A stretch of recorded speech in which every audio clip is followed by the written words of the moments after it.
So, first of all, like always, I want to thank you guys for coming out and covering Penn State football.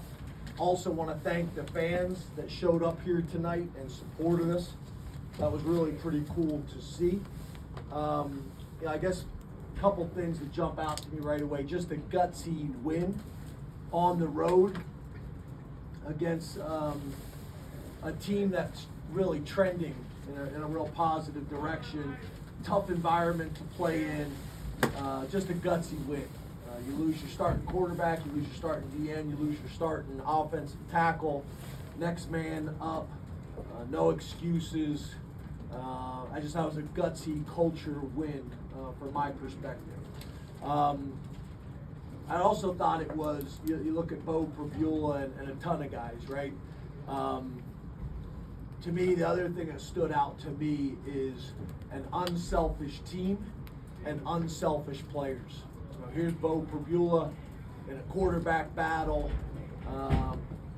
waiting for his number to be called, and when his number's called, is able to capitalize and take advantage of it. I did think the offensive coaches did a really good job of changing how we had to call the game once he went into play to his strengths. And obviously, Jay Reed's interception was a game-changing play.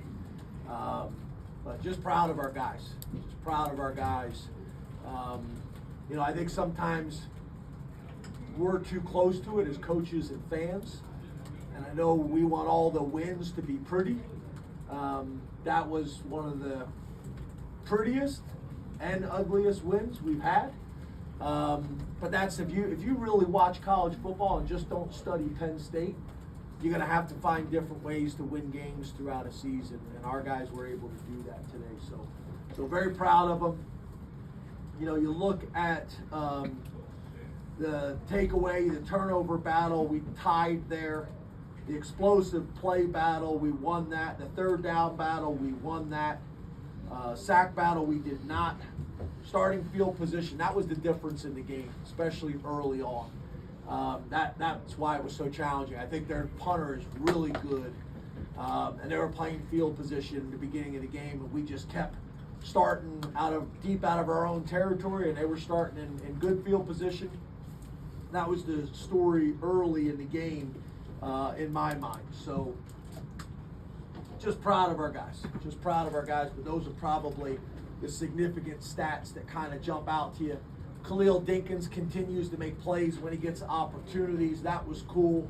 And then our defense, not only are they playing really well, but then specifically third quarter defense continues to be just a tremendous strength. So just proud of our guys, and open it up to questions. Neil and then Pickle. Let me say one more thing I forgot to say. We knew going into this game, the two most important stats outside of the ones that we talk about all the time, which is obviously explosive plays and turnovers. The two most important stats in this game was winning the rushing battle and winning the third down battle, and we were not in the first half. And in the second half, that swung, and that's when the game really changed. But if you study Wisconsin, that was a critical stat in the game, and we were able to do some things in the second half to swing that in our favor and take over the game. Neil and Pickle. James, was it kind of precautionary with Drew? Could he have gone back in if needed? Yeah, as you know, and I know you got to ask the question, but I'm not going to get into a whole lot of medical stuff right now, especially when I don't have a whole lot of information. But I wouldn't necessarily describe it that way. It was is he going to be mobile enough to give us a chance to run the offense the way we need to run the offense? And it really came down to Drew once he came out. I felt bad because the woman asked me from TV, and I told her Drew was going and Deni wasn't. And then after we got out there and they got loosened up, Drew told me he couldn't go, and then Deni wasn't able to go. So it actually turned out to be the opposite of what I told her. But no, I asked him to be very, very honest with me, and he just didn't feel like he was going to be able to move well enough to go. And even like at the end of the half there, you saw, even throwing, was challenging. Pickle and then Brennan. Coach, when you realized you had to go to Beau, what was your message to him, and how impressed were you with the way he played in the second half, especially though I think he was 11 for 30? Yeah, I have a ton of confidence in Beau. He's a character kid from a character family, very talented. Some of his talents are different than what Drew's are, so I think that's one of the things I think is really important as a staff and as an offensive coordinator. You gotta be committed to call the game differently. That's easier said than done, right? And we have enough diversity within our offensive scheme to play to strengths. And that's the stuff that I try to do is as a reminder. Andy obviously is an experienced coordinator, but remind him we've got to call the game now based on Beau's strengths, and I thought we did that. Beau is a character kid, character family. Comes from a great high school program. He's universally respected in our locker room from his teammates and coaches. Not surprised one bit. Not surprised one bit that he was able to manufacture yards and points for us when we needed most. Brendan, then Max. James, to follow up, I know you're not surprised, but what does it mean in Beau's development to go out and perform the way he did in a competitive game? Confidence is one thing, but seeing him do it. Yeah, I think that's a good point. He's played some significant time in the past, which I think is obviously always really valuable. But this type of environment on the road, where I think at the point we were losing, those things are significant. They're significant for his development. I think they're significant for our team's development. You talk about college football and the amount of games that we're playing now. Depth across the board at every position is really important. So not only did we expand the college football schedule, but then we're also doing it in the transfer portal era. So those two things really, conflict each other. They go against each other. That's the right way to say it. So that development of your roster and having character guys like that is more important than it's ever been, and I think it's more challenging than it's ever been. Max and Sauber. James, right here. Drew, after he went out, was right next to Danny the whole time. Looked like he was helping Beau on the iPads as well. I know he was early to that celebration on the pick six. What was his presence like on the sideline, despite not being in the game? Talking about Drew? Yeah. Yeah, I think that's the important thing. Again, that goes back to unselfishness, right? Like Drew, you're a leader for us, and although you're not having the role that you imagined having, we need you. And how you carry yourself, how you conduct yourself, how you interact with your teammates, how you help Beau, all that is going to be critical. We're not going to be able to do this without you. So, really, really cool to see. But that was something we discussed in the locker room even before going out. Sauber, then Andrew. James, how did you feel like Beau's running ability opened things up for Katron and Nick in the second half too? Yeah, we've talked about that in the past, right? Like end of games last year where Beau would go in and a lot of people would be talking about how the running game, even inside zone, would open up a little bit more. I just think his threat, although Drew's doing a really nice job of it, his threat is different on the backside. And it forces the defense in the running game to defend the entire field. And it opens up seams.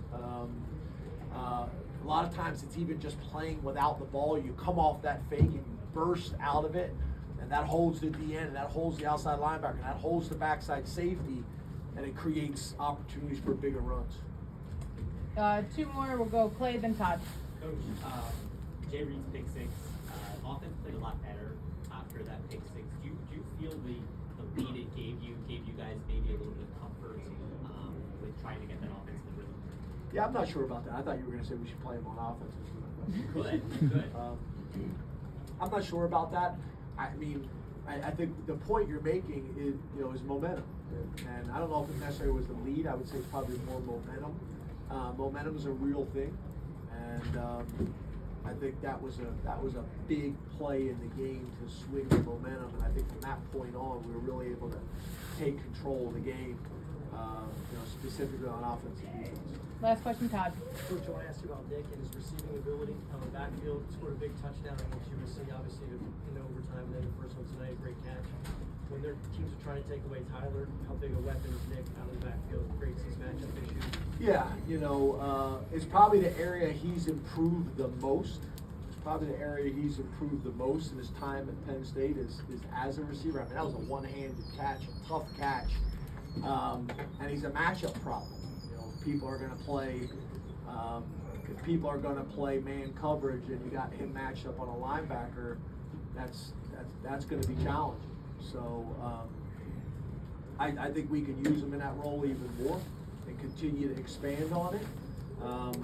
But that's big for us, and that's big for Nick and his development as well. Thank you, Coach. So I would like to cover, right? I'd like to end this thing by covering Wednesday. First thing I'd like to say is I want to apologize. I didn't do a great job of handling Wednesday. Difficult situation. And I got to own that I did not do a good job of that. So I understand you guys got a job to do. And you got to ask those questions. I respect that. The university had put out a statement. And the reality is, I think there's not a whole lot more I can say other than that statement. It's an ongoing legal situation, and it's challenging.